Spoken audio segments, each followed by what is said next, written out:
friends, how are you today? Today I want to talk about a difficult subject for a lot of us. I want to talk about our pets, and dogs and cats specifically, and how dogs and cats impact the garden area. Okay, let's start with dogs. Dogs are somewhat easier. Um, Now, my situation, I have three dogs. I have a really old, smart dog and a really young, stupid dog, and one that's kind of in between. But I have a big piece of land, so I can let my dogs out and they can roam and they can crap out in the fields wherever, and they don't impact my garden at all.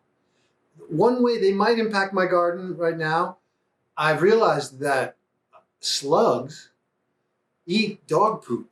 So I've lately, in the last couple of years, I've seen an increase in slugs in my garden. And I've always, up until now, I've thought it was maybe because I've created habitat for the slugs. I'm really heavy mulching. I water sometimes, maybe too late in the day. We'll talk about mulch and how to mitigate slugs and things in mulch in the mulching video that I'm going to do coming up. But I just wanted to say that if you have slugs, that's one side benefit of them is they're going to eat the dog poop. I've seen dog poop just disappear after about a week. But anyway, that's really where it comes down to being a problem in the garden, is with the poop, both the cats and the dogs. Okay, so say you're in a situation that's not like me. I have a lot of space. I got a big garden, and that's what I do all my demonstrations and things in. But say you've got a little bit of a backyard and you want to have a garden, you want to start growing your own food, you want to start having flowers and herbs and cooking and doing the vision that we're always talking about. But right now, your backyard, it's kind of beat. You know, there's a couple of juniper bushes and there's a ratty lawn but you have a dog, kind of an old dog, you know, and so when the dog has to go, you open the sliding glass door and the dog goes out. Pretty soon the dog will tap a muddy paw on the window and you open back in. Okay. Then you go out on Sunday morning and you clean up all the piles once a week or something. That's basically having your backyard be like a dog box. You know, it's like a cat box for your cat inside, but it's a whole yard for your dog. I'm going to say that it's much more valuable to have it be a beautiful garden with flowers and food and everything, but those two uses are really incompatible. So if you want to do what we're all talking about here, the value of having a beautiful, productive garden right out your back door, it does mean you're going to have to do something different with your dog. You're going to have to take your dog for a walk somewhere. It's a consideration, one that I think is well worth adapting to, but nevertheless, it's something to consider. Now, if you're living in a neighborhood, some kind of an urban or semi-urban neighborhood where there are other yards, other houses all around you, I'm going to bet that there's a statute in that town, in that city, that says it's not okay for you to let your dogs go and roam out at night. Right? Nobody does that.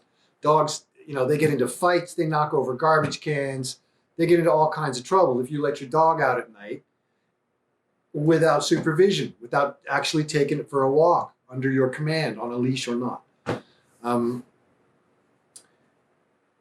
But that's not the case with the cats.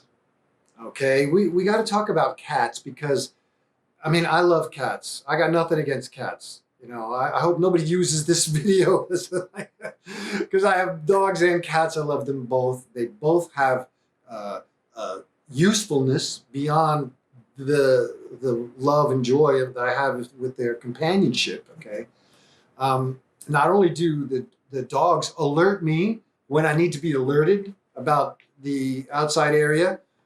Many times when I don't need to be alerted, they're going to alert me anyway.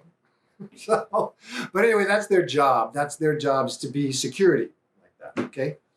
So now, if we go to cats, we got to remember why cats came around in the first place. Okay. Why did humans start keeping cats as pets? It was because of rodent control. It's because we had lots of grains and we had to store food. And anytime you store food, and I'll tell you right now, if you're going to be storing winter squash, if you're going to be storing any kind of potatoes, something like that across the winter, that's food in the winter. And that's going to attract rodents. It's going to attract rats. It's going to attract mice. And these are really good reasons to have a cat. Even if your cat is somewhat useless, even if your cat isn't much of a hunter, it's okay. They can still be wonderful creatures. But I love having cats that'll actually catch a rat or a mouse or a rodent, because rodents are one of those things. They're kind of like insects. Their populations are going to take off without some kind of control on their population. They're made to be food. They're a food species. Okay, so they're food for the owls. They're food for the foxes. Food for the raccoons. Food for everybody, and they're food for cats.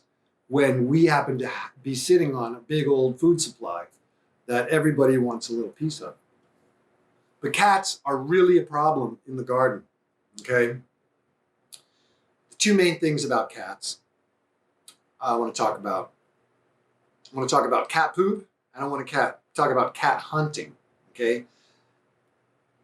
Cats are one of the biggest problems for wildlife in the whole country, everywhere we live now, especially songbirds.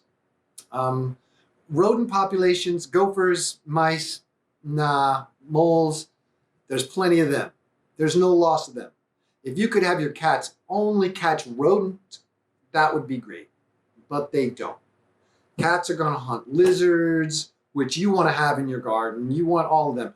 You want to have songbirds around, because songbirds eat the insect species that can blow up in population and become very imbalanced, what we as humans tend to call pests. Even though I don't personally use that word other than to make fun of it, because I don't think there is such thing as a pest. And we'll get into talking about that more when we talk about insects, okay? But here's what happens in your backyard. If you let your cat out and let it do whatever it wants to do, it's going to kill songbirds. And all those songbirds are going to be eating insects if they were alive. Okay, now they're not alive because your cat ate a whole bunch of them. So what happens now? Now the insect population goes up. Now you're saying, well, why have all these bugs in my garden? What is eating this? Why is this plant disappearing now before me? Well, it's because your cat ate the birds that would have eaten the bugs, and on and on and on. So cats as a threat to wildlife is one of the main reasons to not allow your cat to go wandering around at night in people's gardens, killing things, when ecologically the term for them is a subsidized predator. Okay, cats are highly subsidized predators. They're subsidized with little tins of cat food every day, and they go out and wreak havoc on the very delicate balance by now, because of all the chemicals we've used in the world and on farms, okay? But look what happens. Your cat kills the wildlife doesn't eat the bugs, and now you're going down to the store, well, maybe not you, because you're a little bit more enlightened if you're listening to what I'm talking about. I'm saying that most people who are conditioned to be fearful of insects, they're going to go down and they're going to look for some kind of chemical. And they're going to ask the guy at the store, well, should I use this chemical or this one? They're not asking me, because I'm going to say, no chemicals. Don't use them at all. There's no good reason to have them other than the chemical maker making money. It's the only reason for chemicals, right? It's a little bit of a mental state we have about chemicals. And this whole idea about pests, it's fraudulent, okay? Let's keep the cats out of the garden. Find a way to do that, and your garden's going to be healthier. All your neighbors' gardens are going to be healthier. And not just because of the wildlife. I want to tell you the main reason that cats are a huge, huge problem in the garden, whether it's your garden and you own the cat, or whether it's one of your neighbor's gardens and all your other neighbors own the cats. It's a very serious problem, okay? And I'm talking about their manure, because cats, they like a nice clean cat box. And there's nothing that is more inviting to a cat than your carrot seed bed that you slaved over and made perfect and raked it out smooth and settled in those carrot seeds in perfect rows because you want to grow carrots for your family. That's your value. That's what's important to you, is to have a nice, beautiful seed bed for carrots. So y'all can eat carrots all winter. That's what you value. Okay? Well, now here comes your neighbor's cat. They smear it all over and then leave a big crap in there. Okay? That's not okay. All right? Now, what are you going to do about that? Now you can take care of your cat, but what if all the neighbors are letting their cats out at night and there's half a dozen or more cats wandering around, meowing at each other, fighting, doing all the things that cats do loudly, you know what I mean?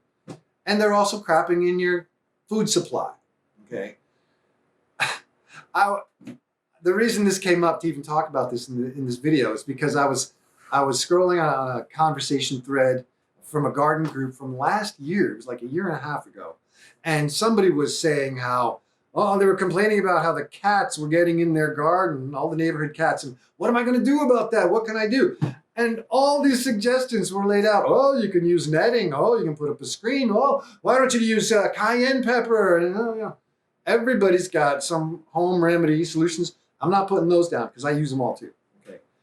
My whole point was, the comment that I made wasn't very popular. It said, hold cat owners accountable for illegally letting their cats out and spoiling your food supply. Because most cities have that same law for cats as they do for dogs. It's totally illegal for their cat to be out and around. And in fact, if their cat got caught in a live trap sometime because you kept finding it doing these things, if you were to take that cat to the pound, that neighbor is going to have to pay a fine to release their cat and take it back home. Okay? I hate having to be that guy. Okay? So I'm not going to escalate to that point right away. But I've been in this situation. What happens when your neighbor's cat keeps coming over? Okay, well, right now, the value system in place is, I'm just living here, I get to do what I want, right? What we're all talking about here, growing your own food, sharing food with your neighbors, reestablishing a food supply that's local and strong and everybody gets to eat. Well, that's a totally different value system for everybody to have in their backyard than they have right now. The value system we have for our backyards right now is curb appeal, right? Keep your backyard looking nice so you can sell it and make some extra money. And that's how you get value out of your domicile, is by moving from it. That's how it's set up. What we're talking about is something different. We're talking about valuing the production, what you can grow that's delicious and beautiful out of your own backyard, okay? And that's a value system that's very, very different from people who don't give a shit and let their cat come out and don't give a shit in your garden, okay? I would say the only solution, really, is for us to be neighbors, right?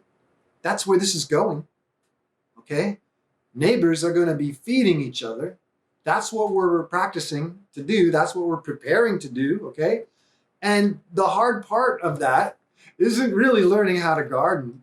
The hard part is actually going out and having that conversation with your neighbors.